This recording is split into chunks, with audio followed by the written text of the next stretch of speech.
This think tank in Pakistan and probably the oldest think tank in the developing world. It was set up in '57. And as you can see from the brochure in front of you, it has a long history and many, many things that we've done, including, I was just telling Aziza, including contributing to Bangladesh and including contributing to the 22 family slogan in Pakistan. So PIDE is a long check in the history. And when Raoof suggested that we do a think tank on Afghanistan and Pakistan with Michael here, I took up the opportunity and I said, yes, of course. PIDE is a development economics institute, so development includes everything, including foreign policy. And much of our development sort of depends on foreign policy. So I welcomed this opportunity to have this roundtable, and where our job is mainly to learn from you people. So I'll let Raoof take over the proceedings, and we shall proceed from there. Nadeem, much grateful to you. I think it's, we were very short in time, and you came to our rescue and offered all your facilities. So grateful to you, very grateful to you. My pleasure to welcome my friend Michael Kugelman here, and I'm also grateful to him because when I brought this up with him, he was very kind to say yes, I would love to do it. So here he is, and we're going to learn from his wisdom and his insights because he has been traveling widely. He was in India before coming here, so much interaction there. So I'd like to be enriched on his experiences in India. And he went to Karachi, and now he's here in Islamabad. There are two things happening here basically. We have tension. Pakistan has tension on its eastern border with India, which is a traditional thing. It has been there ever since we came into existence in 1947. But unfortunately, of late, because of multiple things happening both in our country and mostly in India, the tensions have escalated. So we would like him to tell us something about it, because I read the front page in the Express Tribune yesterday in which he predicted that India and Pakistan are going to have a war in 2020. So you will have to defend that, sir. And the other thing is our western border. The Americans and the Taliban are trying hard to come to a reconciliation. At times it appears to be imminent, at times it appears to be a really elusive thing. So we would like to be debating that, and what is going to be the impact, the combined impact of the tension on the eastern border and tension on the western border, and the prospective developments in both countries, Afghanistan and India, on the situation in Pakistan, and how is Pakistan going to tackle it in the short and the long term. So with this short introduction, once again, I'm grateful to Nadeem. So I hand it over to Michael. The subject that we have here before us is that the ongoing developments in Afghanistan and tension brewing between India and Pakistan. What are the prospects of reconciliation and peace in the region? So we shall have input from Michael, and after that we will have your comments and questions from you, which of course we will respond to. Thank you. Over to you, Michael. Well, thank you. I'm very fortunate to be flanked by two good friends here this afternoon. So thank you, Nadeem, for hosting this, for having me over to your wonderful facilities here, and congratulations on your appointment here. I know that PIDE is in good hands. I think we all know that Nadeem is an unflinching optimist. So, and I also wanted to thank my good friend Raoof Hasan, who's been a partner in crime for quite some time. One of the most successful Wilson Center programs in recent years has been a Track 2 dialogue on U.S.-Pakistan relations, for which RPI, Raouf's organization, was our wonderful Pakistani partner. So it's great to see you again, Raoof, and thank you for inviting me here. So I've been asked to talk about prospects for peace and reconciliation in the region, particularly looking at the Afghanistan bit and looking at the India-Pakistan bit. And I should say the headline you referred to in the Express Tribune, I'm not quite sure the headline got it right. It was based on a TV interview I had done for Express News, in which I had said, or I believe I had said, that we're at a greater chance of we're at a greater chance of there being some type of conflict between India and Pakistan this year than for quite a few years. But I did not predict that there would necessarily be a war this year. I certainly hope that there isn't one. So first, start with Afghanistan. My main argument is that prospects for peace and reconciliation are quite remote in the near to midterm. I don't think that should be too much of a surprise. Focusing on Afghanistan first, there may be a deal between the U.S. and the Taliban. As I understand it, the only real obstacle at this point is over the issue of violence reduction. The Taliban has pledged to reduce violence before a deal is concluded with the U.S., but the U.S. government wants there to be something further than that, wants there to be a full ceasefire. Now, I would argue that the Taliban may well not agree to accept a full ceasefire. I think we all could agree that violence really is leverage for the Taliban, and it won't want to surrender its most powerful tool of leverage. And even if there is a deal, even if there is an agreement between the two sides, it won't end the war. It will only set Afghanistan on a path to launch a formal peace process among the Taliban and other Afghans. And I would argue that there are some major, major obstacles to launching, much less concluding a successful peace process. And in that regard, I would argue that a bilateral deal between the U.S. and the Taliban would be the easier part of this whole process. It would be the low-hanging fruit. And that's saying something, given how difficult it has been to get a deal between the U.S. and the Taliban, even though they've made a lot of progress over the last year plus. So, what do I mean by this? What are the major obstacles to launching a formal, successful peace process? One is just this, for lack of a better term, the political mess in Afghanistan right now. As I think you all know, there's an ongoing extended election crisis. There was a presidential election in September. The final results have still not been announced. The preliminary results were announced some time ago. The preliminary results found that Ashraf Ghani had won by a very narrow majority, barely over the 50% needed to avoid a runoff between him and Abdullah. But those are only the preliminary results. And as we're told, officials in Afghanistan are still working through the process to try to get to a formal, to get the formal results out. Who knows when those will be announced, if ever. And there are also very deep divisions within the political class in Afghanistan. And I think for these reasons, it will be very hard to do something as simple as forming a negotiating team, especially when there's no government in place, or especially when the government the status of the government is unclear in Afghanistan. Another point, getting to the issue of obstacles to getting a formal peace process going in Afghanistan, is that the questionable commitment of the Taliban to peace. If U.S. troops leave Afghanistan, the Taliban would have a very significant battlefield advantage and an opportunity to overthrow the government by force.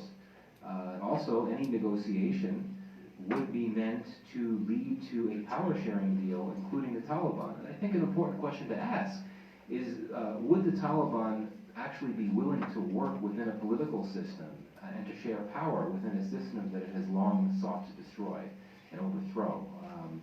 Would it really want to share power with those it has long rejected? And I'm not sure if these questions have been sufficiently answered.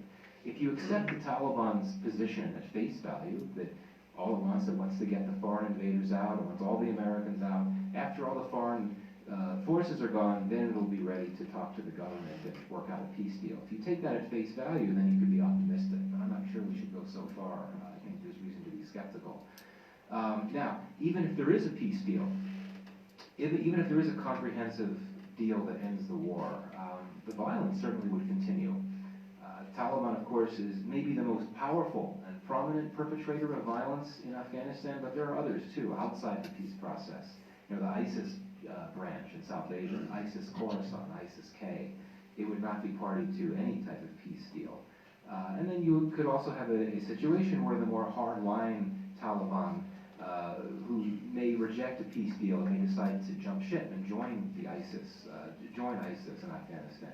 And there are so many other violent factions in Afghanistan, many of them tied to the Afghan government, tied to the United States. And also, even if there's a deal, even if there's a comprehensive peace deal, it could well collapse, especially if the effort to reintegrate Taliban fighters into society doesn't work. That's a huge thing, this issue of reintegration. If the Taliban does agree to stop fighting and join some sort of power-sharing deal, how do you get all these folks, how do you disarm them? How do you get them to agree to join society, not just keep up the fight? Moving to the other issue, India-Pakistan. This is, of course, very tense. Neither side, in my view, has a political incentive to identify and pursue off-ramps for the tensions right now. Talking about India first, and as I think Raoof mentioned before, I was in New Delhi before I came here. Had a number of conversations with people both inside and outside the government. And what really strikes me about these, the experience in India and just sort of reflecting on how things have been there over the last few weeks and months is that a hard line on Pakistan, an aggressive position on Pakistan really pays off politically these days in India. And this is what happened in the 2019 election. Of course, the Modi government used the Balakot strikes very politically on the campaign trail. And the government there believes that one reason why it was reelected with such a large mandate, even larger than the mandate it received in 2014, was because it had been tough on Pakistan and continued to be tough on Pakistan on the campaign trail. The New Delhi is certainly intensifying its Hindu nationalist agenda. I really think there's no place in that agenda for proposing conciliation with Pakistan, certainly not within the near to midterm. And Indian politicians within the BJP, they really are using every forum possible to blast Pakistan. The Delhi state election campaign was in its final days when I was there. And I was struck that you had so many, when BJP folks were making speeches, they kept bringing up Pakistan. Now, what does Pakistan have to do with the New Delhi state election? Not that much, one would think, but they kept bringing it up and bashing Pakistan because it pays off politically these days. I think that we should not expect a so-called Nixon goes to China moment. In other words, the idea of Modi, the hardliner, fortified by his support from his rank and file, taking the bold step of reaching out to the enemy. It's not going to happen. At least it's not going to happen anytime soon.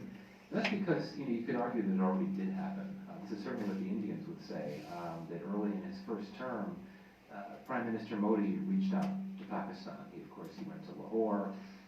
And then after that came Pathankot and Uri, and New Delhi believes that its efforts to extend an olive branch backfired badly. I think that for India, to use I guess an American expression, this is a case of once bitten, twice shy. They're really going to hesitate to do something again after feeling that they really got hurt in a big way the first time. Turning to things here, I think we all know and would agree that the Prime Minister Khan, has quite a few personal ties and connections to India. He himself extended an olive branch to India early on in his term, just like Modi had done. But I think the Article 370 repeal changed everything. It changed the entire calculus completely. First, it would seem to me that it would be very politically risky for Pakistan to respond to such a provocative move as perceived by Pakistan by offering conciliation now of all times. A second point, I think that Pakistan's main motivation for seeking dialogue with India in previous years has really been taken away. For so long it has sought talks to get Kashmir, India-administered Kashmir, on the table. But now India has formally taken J&K off the table by incorporating it into a union territory. And it has said, the Indian government has said, that if there to be any future talks with Pakistan about Kashmir, they would be about POK, as they put it. I'm putting that in quotes. Pakistan-administered Kashmir. And this is huge. This is a really big deal, a big change. And with tensions unlikely to ease anytime soon, I think that a single triggering event could produce a crisis, and potentially a limited conflict, not a war per se, but a limited conflict, that I think would be much harder to de-escalate than the Pulwama-Balakot crisis. And that, I think, is because the relationship is so much tenser now than it was a year ago, and that's because of the Article 5 repeal. So, what could be a triggering event?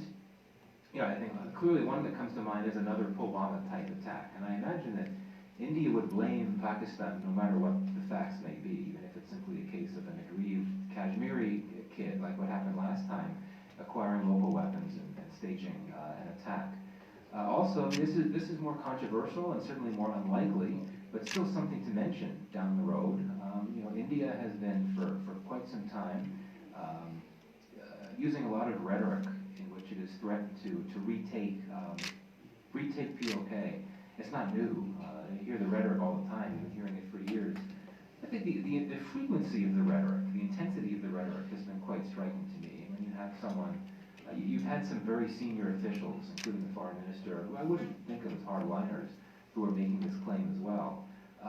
So, you know, the idea of India trying to test Pakistan by, say, doing something across the line of control, I don't know what that could entail, but trying to test Pakistan to see how it responds, I don't think we could rule that out down the road at some point during the Modi government's term.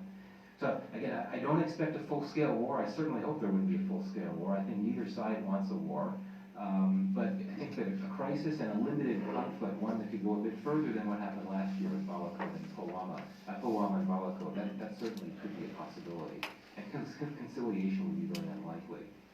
So I'll wrap up now by just sort of saying a bit about how could we enhance prospects for peace and reconciliation. I talked about how difficult it's going to be to expect that. How to enhance prospects for peace and reconciliation, or at least some type of thaw. So in the Afghan context, I think that the political class, the political setup would need to set aside all its differences and develop some type of common front to pursue peace and reconciliation. That's a big ask, I think, right now. The Taliban would have to agree to work within a system that is sought to destroy, and also reintegration would have to work. You would have to figure out a way to get all of these Taliban fighters off the battlefield into society, employed, all that. It's going to take a long time. That would be very difficult. With India and Pakistan, I think there could be an opportunity down the road, which I think many of us are aware of. In October, India will be hosting the Shanghai Cooperation Organization meeting. It's going to be in Delhi, and Modi will invite all of the SCO leaders. So that means that Imran Khan, hypothetically, will be invited to India for the SCO meeting. So that could provide an opportunity. It could be an ice-breaking opportunity. But I think that a lot of efforts will need to be made in advance to set the stage for that before you could actually have some type of encounter, a meeting between the two leaders, or even a handshake on the sidelines of that SCO meeting. Otherwise, I think this will just be a squandered opportunity. Otherwise, I really, at this point, don't envision any real opportunities to de-escalate on the India-Pakistan front. You know, I think that one could argue that attempted CBMs have not been successful. The Kartarpur corridor effort has not improved relations between the two sides, and in fact, India has worried that you know, this would be used by Pakistan to fuel this Khalistan movement. That's the position that India has taken. India doesn't like it. It hasn't really taken well to it, so it clearly hasn't registered as a CBM. I think that the core grievances between the two sides have not and are unlikely to be addressed anytime soon. India is not going to change its policies in Kashmir. It certainly is not going to reverse its 370 decision. Nothing is going to change there. And India will not be satisfied. It would not be satisfied with Pakistani efforts to curb terrorism, no matter how much it does. Even though Pakistan has arguably, I think, gone further than it has before on a number of counts. And as I understand it, there is a plan to convict Hafiz Saeed of terrorism financing charges. The Indians are going to want a lot more, much like the Americans for that matter. They're going to want a lot more before they're actually satisfied. So, on that somewhat downcast note, I'll conclude and turn it over to you, Raoof. Thank you, Mike. I must say, possibly a very realistic presence of where things stand and where, how and where would they progress or likely to progress in the coming days and time. So we throw it open now. Anybody who wants to comment? Ambassador Jalil Abbas Shilani, sir, begin with you. Thank you so much, Michael. I think it's you have wrapped up the two situations in a very comprehensive fashion in a very short time. But a couple of questions that come to mind. One is in respect of Afghanistan. You mentioned that even if there is an agreement between Taliban and the Americans, peace is unlikely to come in Afghanistan because of the number of factors that you rightly identified.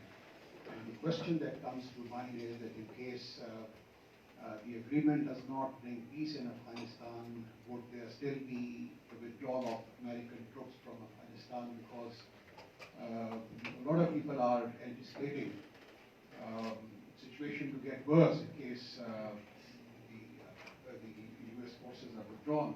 ISIS is already making inroads in Afghanistan. There are infighting has already begun. Iran factor is also one factor which cannot be ruled out in view of the current tension that has been generated between the two countries.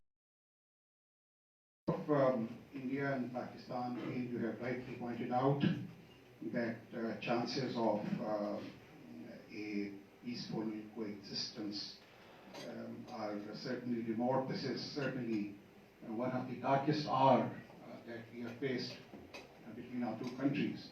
But the question that comes to mind is the possibility of the Supreme Court taking a decision in respect of Article 370, because that's something that certainly provides a window of opportunity for the two countries to re-engage.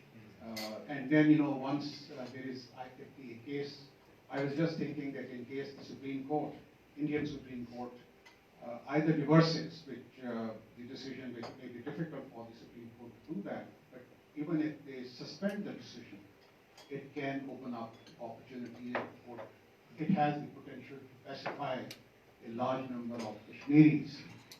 And then it could be followed up by providing some political space for the Kashmiris. And then in the third stage, revival of the CBNs that we had agreed upon between the two countries from 2004 to 2008, like the revival of the bus service, revival of the truck service, establishment of meeting points. And then as a fourth step, revival of Pakistan-India dialogue, including a track 2 or DAC channel to maybe pick up the thread from where they left in 2008. So that is something, because in the absence of these steps, you mentioned about a window of opportunity coming up in coming months in September in the shape of SCO. But in case the situation does not improve, and this is my personal view, I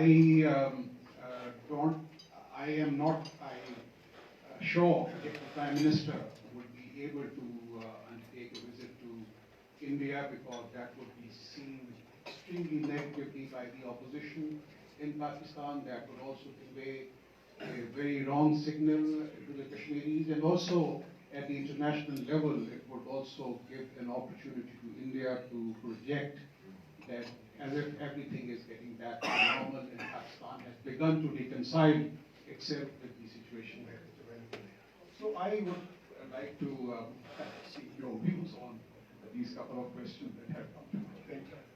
Sorry for this long interruption, intervention, and thank you, Ambassador. It's always good to see you. So yeah, I'll take the points as you mentioned them.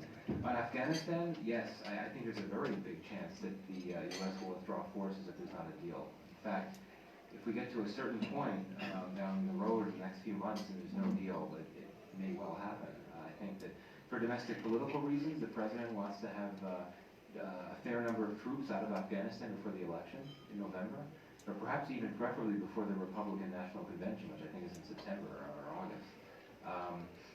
And you could actually argue that from the perspective of the U.S., it actually, this may sound weird, but on some levels it may actually work better to do a unilateral withdrawal as opposed to a negotiated one. The reason I say that is that, as I understand it, the administration, even though we've heard Trump talk about wanting to pull troops and all that, I think the administration, at least in the near term, wants to keep some U.S. troops there. I think that the idea is to bring home most of them, but to keep several thousand on the ground, to continue with this training and advising CT mission, in which they would not only be there, but use Afghan bases.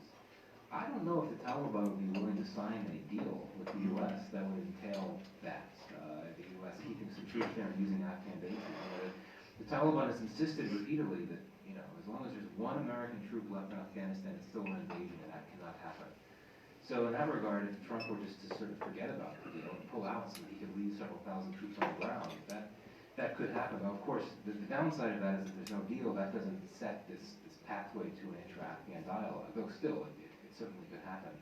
But I think the impulse, the desire in Washington is certainly just to pull out.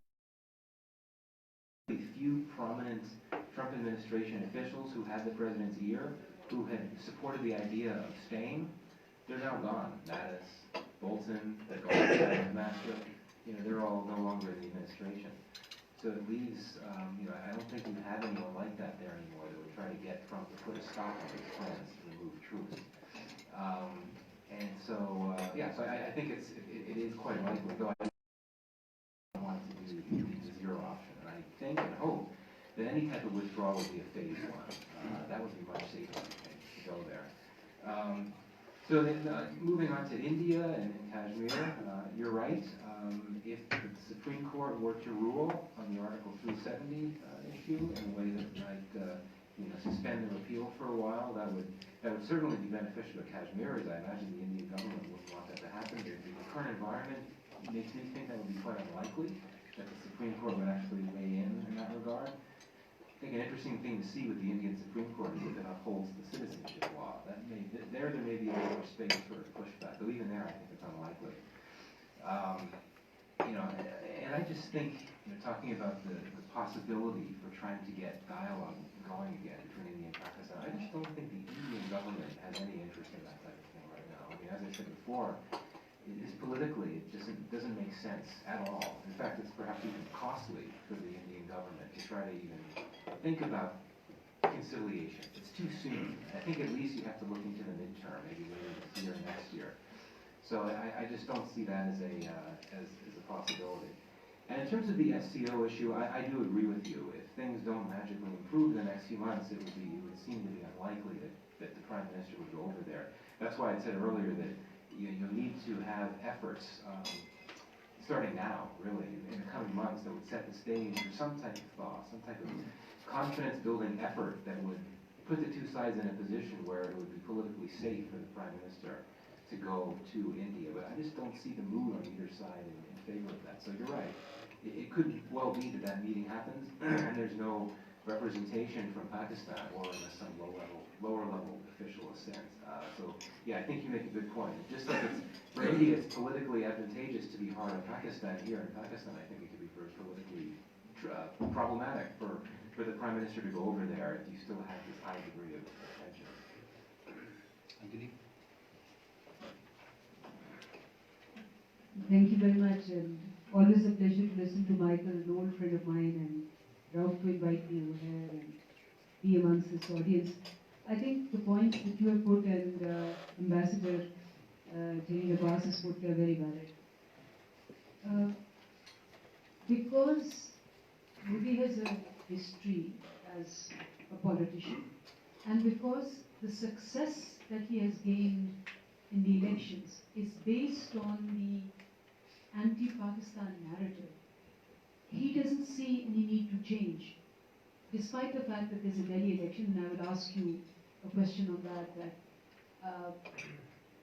they say BJP is losing, but then BJP lost last time as well in Delhi. So Delhi has never been a very strong ground for them. So lost by a much bigger margin. Much bigger margin. So that does not indicate. So, so loss in Delhi will not make Modi rethink his strategy. So that is one point that I agree with my colleagues over here. The second point, which is deliberate and which I keep on asking, that it's been now 6 months in Kashmir for the communication breakdown, and they've been caged in their houses. How far do you think this will be taken? For example, it's, let's say, another 6 months. Is that possible? If that is possible, then once it is lifted, what is going to be the reaction? Because if the reaction is, which we all think it would be, then yes, Pakistan will get involved somehow or the other as a nation or something like that. So, what I totally agree with you people is that as a thought out strategy, Modi will not change anything. But once this get out of his control, then is he going to be more brutal over there? Because the more brutal he is over there, the more his international standing goes down. And there is an unrest over there because his economy is not doing so well. The fact that there are human rights issues etc. So, very important. Quickly on the issue of the Delhi election, I think it is notable that, as you just noted, by a bigger margin, and that perhaps suggests that many Indians, at least in New Delhi, need to bash Pakistan at every possible opportunity. That's significant. So, to the questions, first of all, of the blackout. I should say, as I understand it, some elements of this blackout have been eased. I know that landline phones are now usable, but who uses a landline phone these days? There have been some measures that have been eased, but I don't know. I think that Modi would have a pretty strong incentive to keep the blackout, so make things look normal. But there's been resistance from Kashmiris who they don't want to do that because they believe that things are not normal. And so that suggests that if they do have an opportunity to come out and protest and try to push back, would they actually do that, or would they try to do things differently? I don't know. It's hard. Given the anger, given the fact that, at least in the Kashmir Valley, most people there are just, to say the least, not very happy about the idea of becoming a formal part of a country that they hate, that they want to push away. So clearly something would have to give. I think we would have to worry about violent protests and more instability. If the Indians extending the world record for longest internet ban, that's not going to bother. That's not going to bother the government that much, given the risks of ending it and then knowing what could happen from there. So in terms of the U.S. Taliban peace dialogue, how Pakistan can do more to leverage its position as a facilitator, that's a good question. I think one thing that we've already seen are efforts to convince the U.S. government that now is the time, since Pakistan has been helpful, and it's something that the U.S. recognizes, now is the time to think about broadening the relationship, to focus more on trade and investment. And your foreign minister was in Washington a few weeks ago, and he basically made that pitch. I'm not necessarily sure if U.S. officials are quite ready to go there yet. I think they have a genuine desire to broaden the relationship, but I don't think they're quite ready to move into trying to talk about implementation and things like that. Another area to look at is FATF.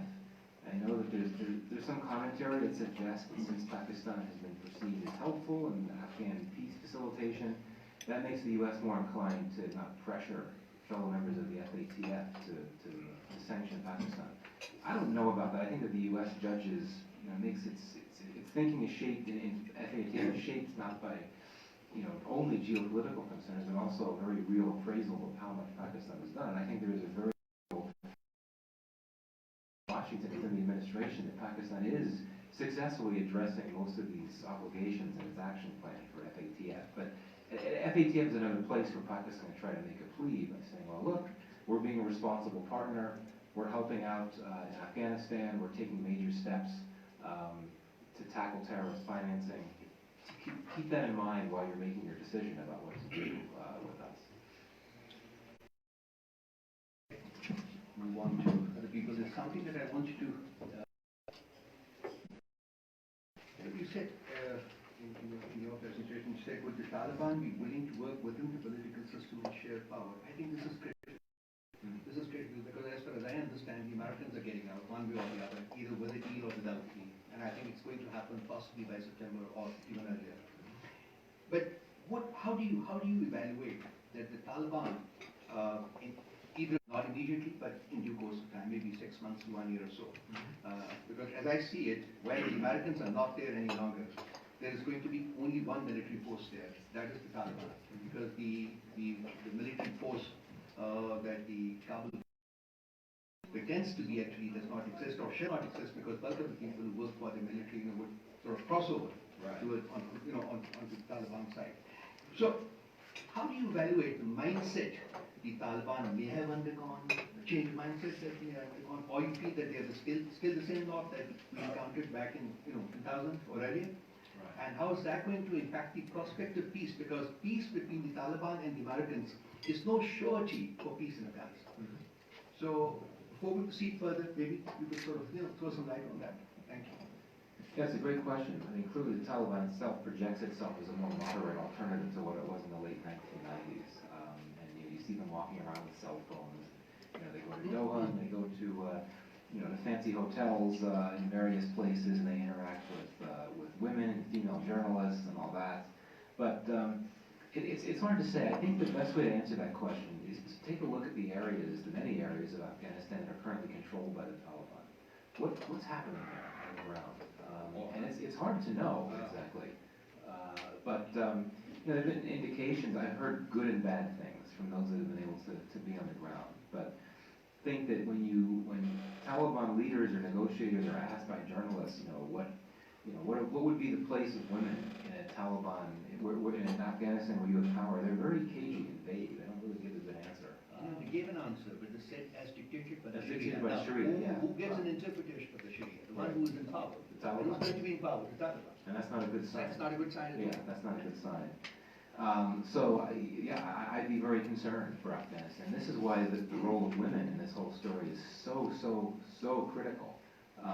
But I think that, as I believe you alluded to before, the U.S. is in a haste to get a deal with the Taliban. I just don't think it's thinking things through. I don't think its strategy extends beyond the point where it gets that deal and it could say, well, we've got a political cover for withdrawal, we're ready to go. I don't think it's considered what happens beyond that.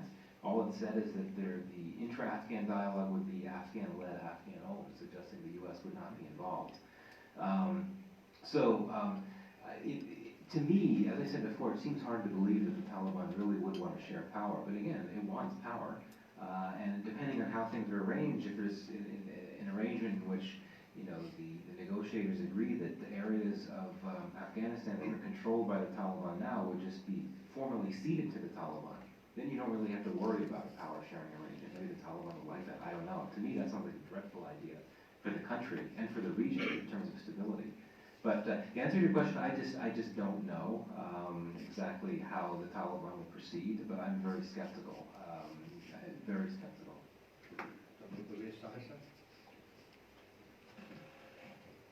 Well, my question has been answered partly. What I wanted to say was that given Afghan history of not agreeing to anything ever, and it's a very long history, and given Trump's propensity to pull out the surprise, don't you think it is a distinct possibility that there will be a unilateral withdrawal? That is number one. Second, Indian economy is on downturn. Any implication there? Thank you for that. Yes, I do think there's a good chance of unilateral withdrawal. As I mentioned before, I think that the president is very impatient for political reasons to get out of it as soon as he can. And I don't think he's going to wait things out if we get a few months more down the road. I think he may be ready to start pulling troops. As I said before, you could argue that for domestic political reasons, Trump may get more out of the deal. He may get more out of a withdrawal that's not preceded by a negotiation and a deal. And I should have gone into this before to clarify this. If Trump can say to the American people, or he could say to his rank and file, or to Americans on the whole, if he can say, well, look, we're bringing American troops home, but we're also keeping a small number of troops in Afghanistan to keep you safe at home. That would play very well, I think, within his rank and file. Even if one might contest that Afghanistan, if you had every U.S. troop leave, that Afghanistan would actually become the international terror safe haven that it was in the late 90s. I'm not sure it would. Things have changed a lot. But I think that would be that would play very well for Pakistan. And I hate to speak in these crude U.S. domestic political terms when talking about this horrific war in Afghanistan, but I do think that the calculations will be along those lines for the president. And so, again, it may be hard to be able to keep several thousand troops in Afghanistan if you sign a deal with the Taliban, just because the Taliban may not agree to that. Oh, sorry, yes. On the Indian economy, yes, very, very serious, and I would argue that one reason why we had the repeal of Article 370 when we did, and one reason why the government has been pushing this social agenda out so hard is to distract the populace from a worsening economic situation that this government has been unable to fix. It was unable to fix it in its first term, and doesn't really show any ability to stop the biggest problems, the rising unemployment and so forth, in its second term. Yeah, I mean, I'm not an economist, so I'm not the best one to weigh in, but when I talk to economists, including when I was in Delhi last week, a lot of concern, a lot of skepticism. India just released its new budget, as you know. I think that was last week, and you know, the commentary or the feedback that I heard was that it's a lot of talk, but it doesn't necessarily seem like it's going to address the bottom line problems. And you know, every major industry in India has had a slowdown, right? I mean, the manufacturing for sure, you know, telecoms, which used to be a big success story, major problems there, automobiles, everything. And the interesting thing is that I think there's a connection between the economic problems and the social agenda, because this is a time when India really, really needs foreign investment. There's this signature project called Make in India, which is a Modi project, which is meant to attract the biggest global manufacturing companies to work alongside with Indian firms and help make them stronger. But you know, the more these nasty scenes play out, if you've got these protests and you have the police cracking down on them, if you have people opening fire at protests, that could affect investors' perceptions. I don't think we're there yet, but it could get to that point, and that could make it even harder for the Indian government to get the investment that it really needs to help jumpstart its economy. Thank you, Michael. It was a very comprehensive presentation, and more so because I agree with all the points that you have raised in that, based on what I know of the Taliban. But I have a few observations to make, and perhaps you can pick out the questions then and maybe your comments about it. As far as Afghanistan is concerned, I think at the moment, as I see the tempo of negotiations that is going on, Taliban are playing it cool, and I think they know that they have the upper hand. And they are going to tire the Americans out. And they just have to wait, and believe me, they have a lot of patience. They can tire you out. I mean, I have spent 3.5 years with them, so one knows how they proceed and how they negotiate. Number one. So they will not be in a hurry. Americans are in a hurry, and perhaps they were already, I personally thought, were doing something foolish earlier on when the agreement was about to be signed. And I'm glad that, although probably not out of deep thinking or something, but on an impulse, when Trump cancelled that signing ceremony, it was a good thing for the Americans that happened. Now, again, the Taliban will bring them around to that. As far as handling the Taliban is concerned, I do not know what is the strength of the Taliban today. I have not seen anywhere in the news. I have seen news reports saying that their strength is about 60 to 70,000. When Taliban were at their apex power, when they were in control of 80% of Afghanistan, their total strength was 20,000. With another 2,500 or so from Pakistan, volunteers from Pakistan, and 2,500 the IMU characters who were there. How is it possible today that when they were running the shots, they could not get recruited? I know that they were the tribals, but even including Mullah Umar's village, refused to give further volunteers for fighting Mullah. What is the reason that they are getting more volunteers today? What is their strength? Number one. Number two, we keep talking about the Shura. The US intelligence, and more so the NDS, which spends most of its resources spying on Pakistan and doing things against Pakistan, they should concentrate more within the country to see what are the thinkings of the various commanders. Because at the moment, it is not the same kind of a situation where Mullah Omar had complete authority and his word was obeyed. Today, I suspect that the field commanders would have their own ideologies and thinking, some hardliners, as it was in the past as well. I mean, Akhtar Usmani was a total mullah, but he was a more sort of soft person and enlightened kind of a person. Mullah Razak was a brute force person.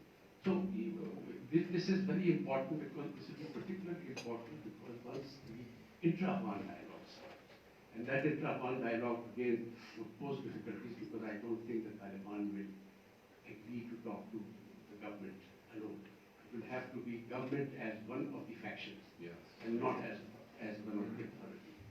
To me, I mean, I find the situation in Afghanistan about the same as it was in 96, 97, 98. Taliban, knowing that the government authorities are all different factions. Commander Atta has his own satrapy, Dostum has his own satrapy, the others are, and Afghanis have their own areas, the three provinces. So they think that they will never unite to fight Taliban, and that they will individually knock them off. So its situation is going to be very weak, and Pakistan is going to suffer as a consequence because it will create a lot more refugee influx in Pakistan and nothing else. So Americans will have to, even if personally I think it sounds totally illogical and against the way the negotiations are going, but they have to make it very clear that they are not going to quit. In fact, they are going to increase the force. Or else persuade some of the NATO countries who contributed, for God's sake, all this training and money and all that. They should quit if the Americans want to get out for electoral considerations. As far as India is concerned, I think Pakistan, there are no chances of a dialogue at the moment. Modi is not going to relent, and is going to create a lot of difficulties in Pakistan. You mentioned about Modi visiting Lahore. It was not a gesture of friendship. It was, I think, what he had in mind was thumbing his nose at the Pakistan military. He flew into Lahore without any information. The Indian High Commissioner knew at the last moment and barely made it to the airport in time. He went straight to Nawaz Sharif's house, attended that wedding ceremony and the birthday and all that, and drove back straight. A normal courtesy in diplomatic relations is that when you are overflying the territory, you transmit a message of goodwill to the people of that country. There was no such thing done by him. He did not even mention, he did not have had a press conference or anything. He should have at least released two-liners that I convey my good wishes to the people of Pakistan, for the people of India. But nothing else. So I don't think that was a gesture of goodwill. If anything, it was a gesture to embarrass the military in Pakistan. That I'm talking to the people that I consider you of any consequence. At the moment, the way things are, he has no other option but to keep a tight control and release it ultimately, slowly, maybe another 6 months, another 8 months, 10 months.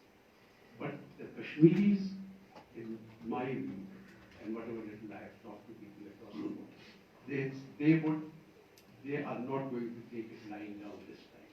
The Hurriyat leadership is not as effective as the younger generation that has come. They are going to do something, and India is going to manufacture incidents like they did in the past. I hope what was the name of that police officer? Police officer, Ravinder Singh. Oh, yes. Ravinder Singh. It's already clear that Afzal Guru case was a false flag thing. The Pulwama was a false flag thing. The parliament attack was a false flag.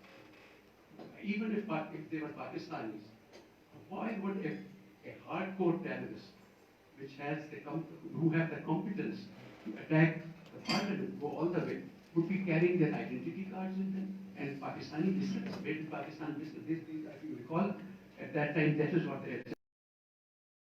Pakistan biscuits. I mean, it was a false flag operation, and I think if they investigate the industry, he was involved in that operation also. It would now again on the LOC. Modi will have no other option but to heat up things, just to distract attention from the troubles. All those troubles, the civil disobedience that is going on is gaining ground. Economic condition is poor, it's getting worse, although it's not as bad as Pakistan's, but nonetheless, it is going to deteriorate. And he will have no other option but to do certain of these things, saying that Pakistan is doing acts of terrorism and put pressure on Pakistan. So I think the international community has to do something in order to help safeguard the situation. Otherwise, some strike or Balakot style type of misadventure or whatever, he will be forced to do that. And this has to be, and unfortunately, the international community has been pathetic as far as the Kashmir, to say the least. So I personally feel a very, very gloomy scenario as far as both Afghanistan and India. Yeah, so thank you.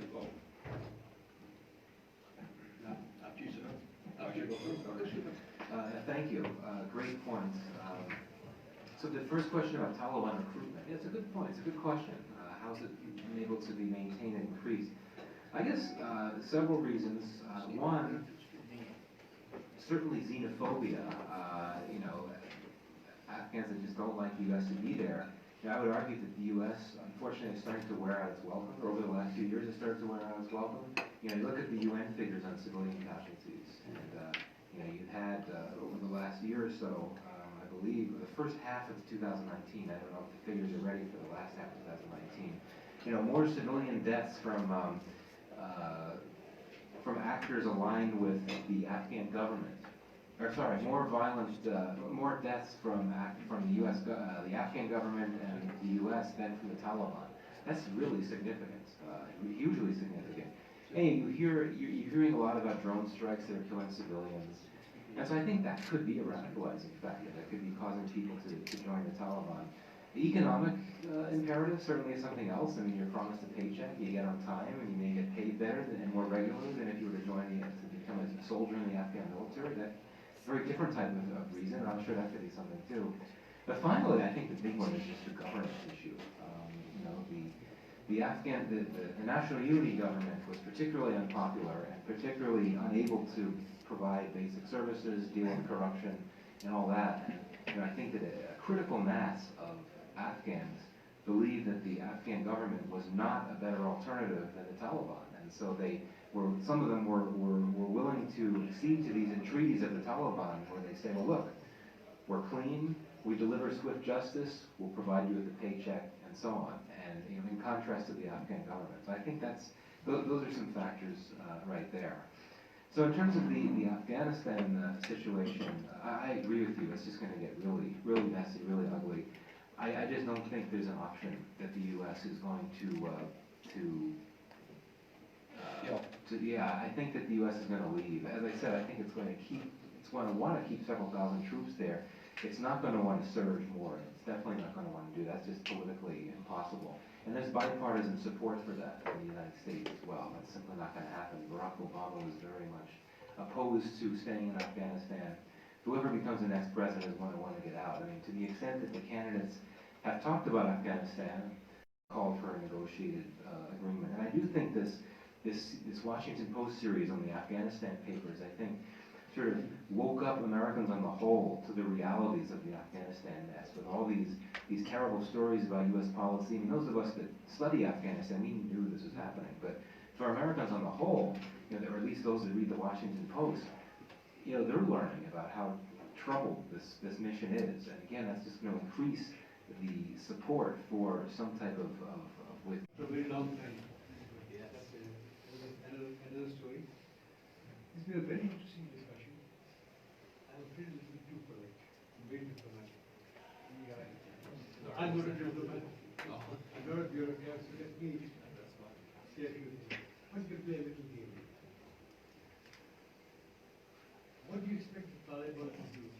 Because they believe they were ruling the country. They were ousted by the USA. Let's go a little further. The USA came in. Now you see, they want to go back sometime or the other. Has the USA ever left a country where they came in? Any base they've ever vacated? Never. Then let's go back 80 years. This book by Arnold Toynbee, Study of History.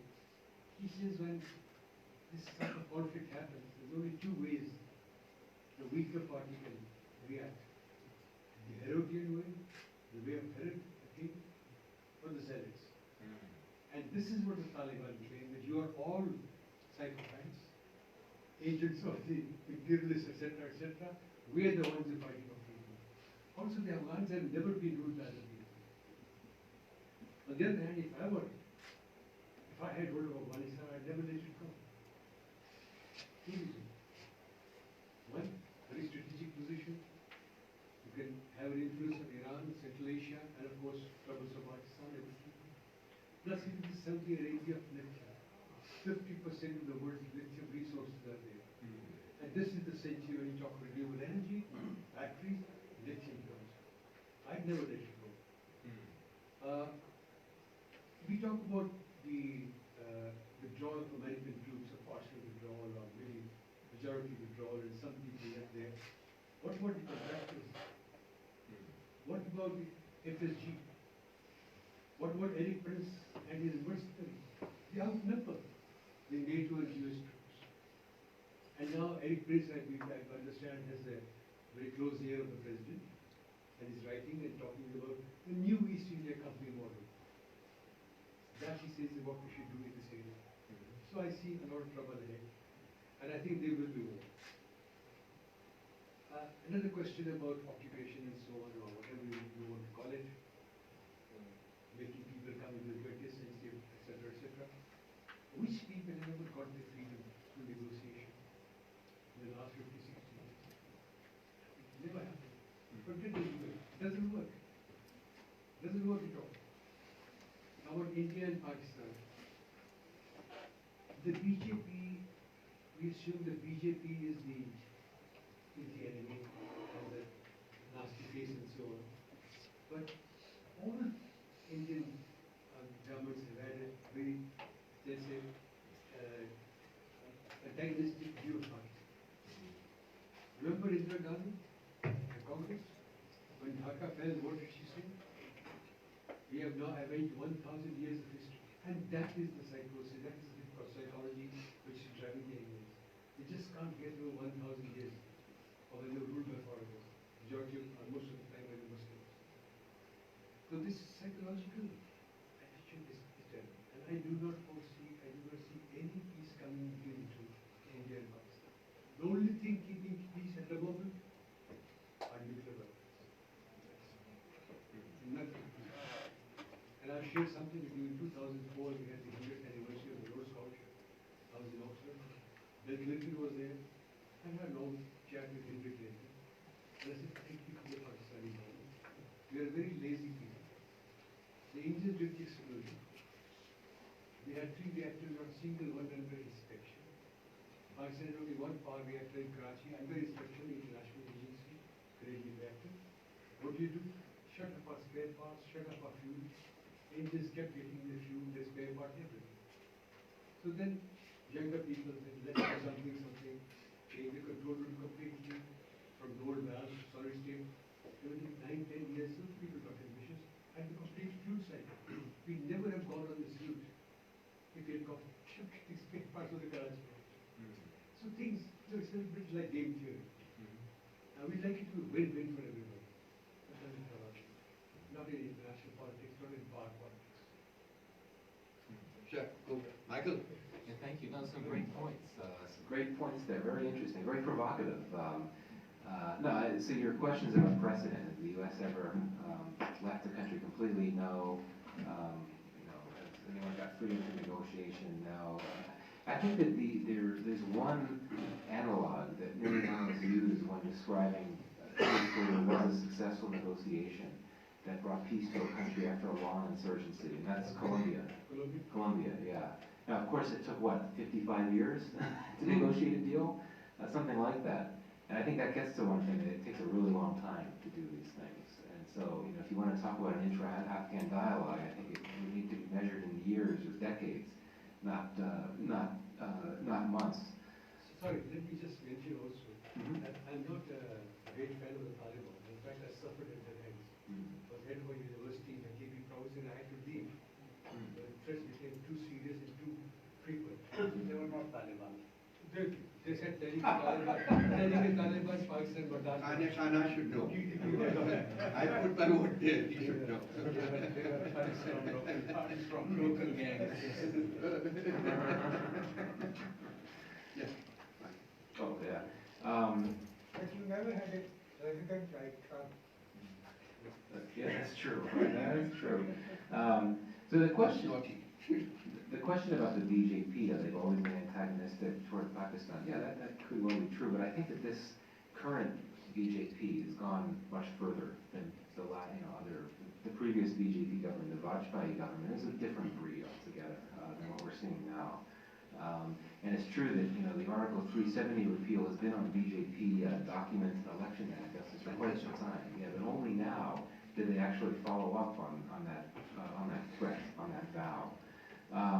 And in terms of the thing with your point that the only thing keeping in peace between India and Pakistan is nukes, well, that's true, but what's a bit troubling is that in recent years we've seen an increasing willingness on the part of both sides to fight a limited conflict under the nuclear umbrella, right?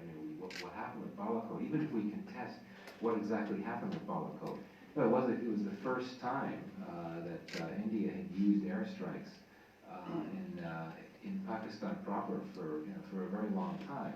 And Pakistan, of course. Casualties on the Pakistani side, very few were destroyed. Right, no, exactly, yeah. There wasn't, in terms of kinetic damage, there wasn't much, but no one denies that there was air power, Indian air power was used there. And Pakistan did its own response. I mean, I guess there was an empty area somewhere. But the use of force, retaliations, even if it's rather modest, it happens under the nuclear umbrella. And what we have to worry about is, as I said before, if there's another crisis, the relationship is in so much worse place than it was the last time, meaning that it'll be harder to de-escalate. And the higher you go up the escalation ladder, the closer you get to the nuclear ceiling, then you really have to worry about it. Yeah, that's very true. Anybody else?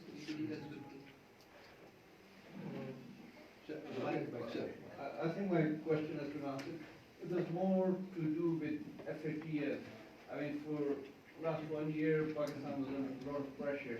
But the pressure seems to be easing. Maybe Pakistan has done some technical measures, but it could also be maybe Afghanistan, but whatever. It seems like that the US is now much softer than it was, 6 months or a year ago. Yeah, you're right. So you think we're likely to move out of what's your perception? We're likely to move out of this and... Yeah, well, Pakistan will not be on the blacklist. I think that's quite clear. That's not going to happen. But it can't get off the gray list yet, as I understand it. They're having this meeting, next week? Next week. And, there are things that can be done, but it's not a time where they can be taken off the gray list. That would have to wait for the next meeting. But I mean, the important thing is that it's not going to be blacklisted. And as I said before, I spoke, I had some meetings with senior U.S. officials before I left for the South Asia trip, and they were all very not optimistic, they were encouraged by what Pakistan had been doing per its obligations to its action plan, FATF, much more encouraged, much more positive than some months ago, as you just suggested. And I think it's because it's not necessarily just because it's grateful to Pakistan for the help it's brought to Afghanistan and wants to reward Pakistan. It doesn't only work that way. It really has to weigh the situation and look at what Pakistan has done. And I think that there's a recognition on the part of the U.S. that it has done a fair amount. It's made more progress than it had some months ago. And of course, the U.S. is just one member in the FATF, but it's the U.S., so it's powerful. So I think you could expect that the U.S. will try to impress its view upon other member states, hope that they side with the United States. So I'm fairly optimistic about Pakistan's prospects. I'm not sure it'll come off the gray list when it's time for that. It depends on the type of progress it's making. But it's not going to receive the ultimate sanction. It's not going to get blacklisted. I'm quite confident about that. So very small question. Thank you. Michael, for giving us a nice start. Can't hear you. Speak a little louder. Okay. Actually, you have presumed that the peace process is basically guided by Taliban and the US. Actually, you forgot about the incentives of the other regional partners. For instance, Pakistan is sharing border with Afghanistan. So, what is my question is how the incentives of Pakistan can be incorporated in the peace process of Afghanistan. Second, actually, India has done a huge investment in Afghanistan.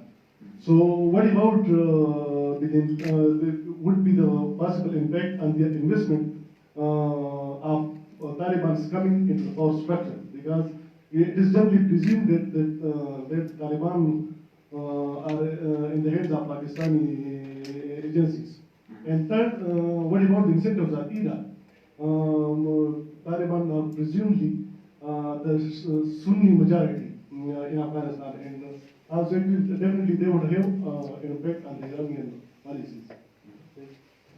Yeah, thanks. Those are just three good questions. So the role of Pakistan and its efforts in the talks.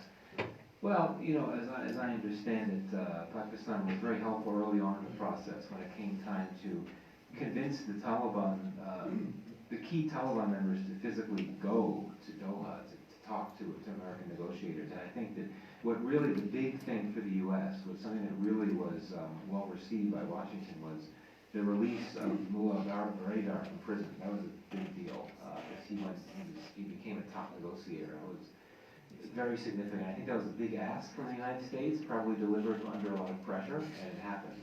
So that was something that really contributed. Beyond that, I really don't know the full story of what Pakistan is doing now. I do know that in previous months, the U.S. government has tried to get Pakistan to urge the Taliban to reduce violence, to provide more space for talks. I wouldn't be surprised if that continues to go on right now. But that's basically what it comes down to.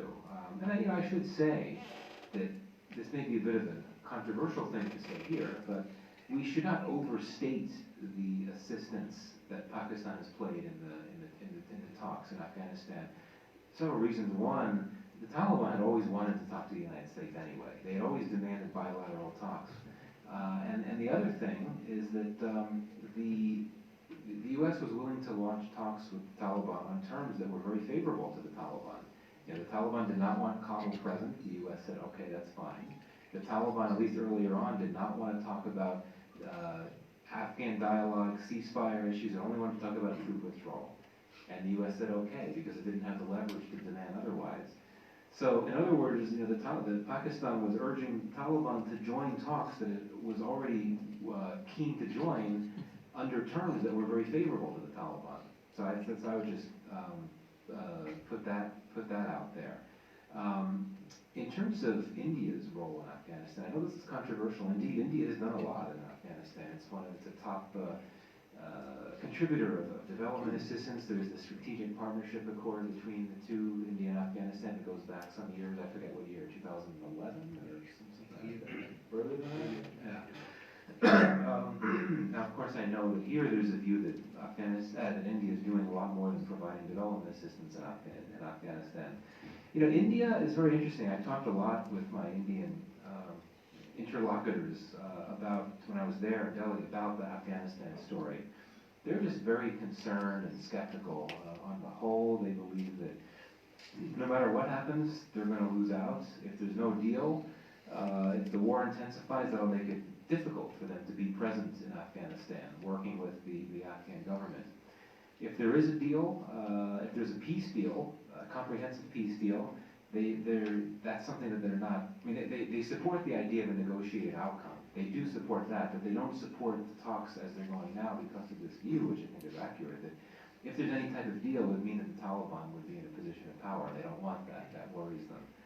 So they're very concerned. You know, it is interesting. In previous months, there have been one or two cases where you had some unofficial Indian representation, some of these unofficial meetings hosted by other countries. I think in Moscow hosted a round of informal talks between the Taliban and other stakeholders, including Afghan stakeholders that were not a part of the government. And you had two retired Indian diplomats, right?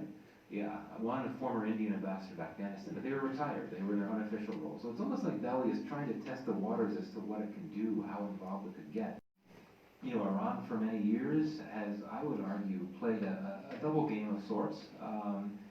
The Iranian government has pursued close ties with Kabul for quite some time. The Iranians are very helpful to the United States. In fact, soon after the 9/11 attacks, when you had the U.S. preparing for this offensive in Afghanistan, Iran, as I understand it, provided valuable intelligence to the U.S. about the location of al-Qaeda in Afghanistan. Iran played a big role in the Bonn Agreement, which hashed out the first post-conflict government in Afghanistan. But Iran, I think you have to look at Iran's situation in Afghanistan through the lens of the U.S.-Iran relationship. You know, as the relationship has gotten worse, you started to have cases of Iran providing episodic levels of military support to the Taliban. And I think that's fairly well documented. It's not a tremendous amount, but it's there. Now, in this post, after the assassination of Soleimani, the U.S.-Iran relationship became really bad, and I think we can all assume that Iran will be periodically retaliating against the United States asymmetrically in the coming years. And one possible option is for it to scale up its support to the Taliban, while troops are still there, to punish U.S. troops. Also there's this Shia militia that's been present in Afghanistan, also to a lesser extent here. It's comprised of Shias, of Hazaras in Afghanistan. They have been used by Tehran, and Soleimani cultivated it to help achieve Iranian goals in Syria.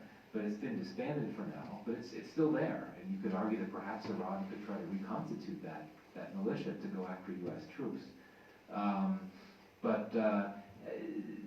I think Iran is very cagey. It's very careful about how it goes about this. I think at the end of the day, Iran wants more stability in Afghanistan, not less, because it has the same types of concerns that many of the other regional players do. ISIS is a big concern for Iran, of course.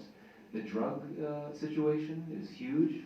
Iran has major issues. The heroin epidemic, much of this is sourced from Afghanistan. Refugee flows is another concern. So Iran has a strong interest in there being some type of peace process and a peace deal in Afghanistan. But I think so long as the relationship with the U.S. is troubled, it's going to try to poke the U.S. in the eye, or worse, to the extent that it can. Keep in mind that Soleimani's replacement, whose name I forget, the former deputy head of the Quds Force, he had headed the Afghanistan and Pakistan operations of Quds Force. So he knows this. He knows the terrain, especially Afghanistan. Last question. So, what do you think, can the emerging threat of ISIL push the Taliban to join hands with the other factions and ethnic groups, including the government in Afghanistan, to fight against ISIS? So sorry, your question is what ISIS could mean? Could it be big enough threat for Taliban, Right. so that they can join hands with the government and other ethnic groups in Afghanistan? Yeah, that's a good question. I mean, as you know, probably the Taliban even now is fighting ISIS on the battlefield and doing pretty well, as I understand it.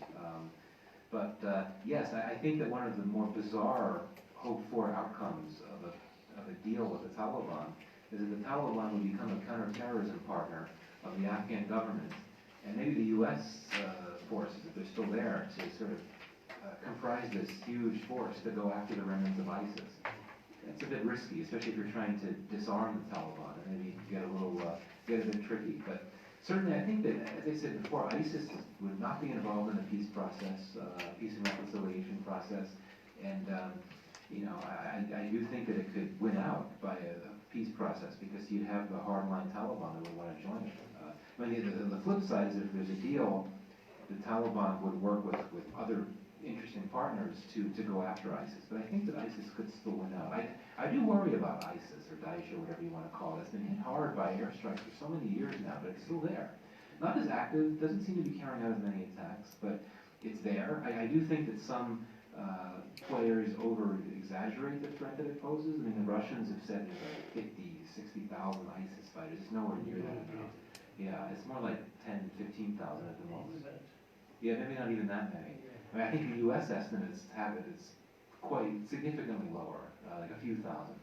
Anyway, but I think we do have to be concerned about ISIS for the reasons I mentioned. You mentioned the IT industry in India. There is a major change happening in the last 7-8 years. The software back office operation and software development, the cheapest countries now are the East European countries. And within Asia, let's say, Pakistan, India, and China, Pakistan is cheaper than India by about 40-50%. Interesting. That's a great point. Yeah. Sorry, I'll just take this for a minute. Michael, thank you very much for your time and a wonderful appraisal of threats in the region and the feeble prospects of peace, which actually do exist, which we need to work on to augment them. The situation is not very bright. It's not locally bright. I don't think there are any prospects of immediate or midterm But anyway, once again, from our side and from the side of everyone who's taken part in this dialogue, we're very grateful to you. Thank you very much. And Nadeem sir, very grateful to you for your time, for your cooperation.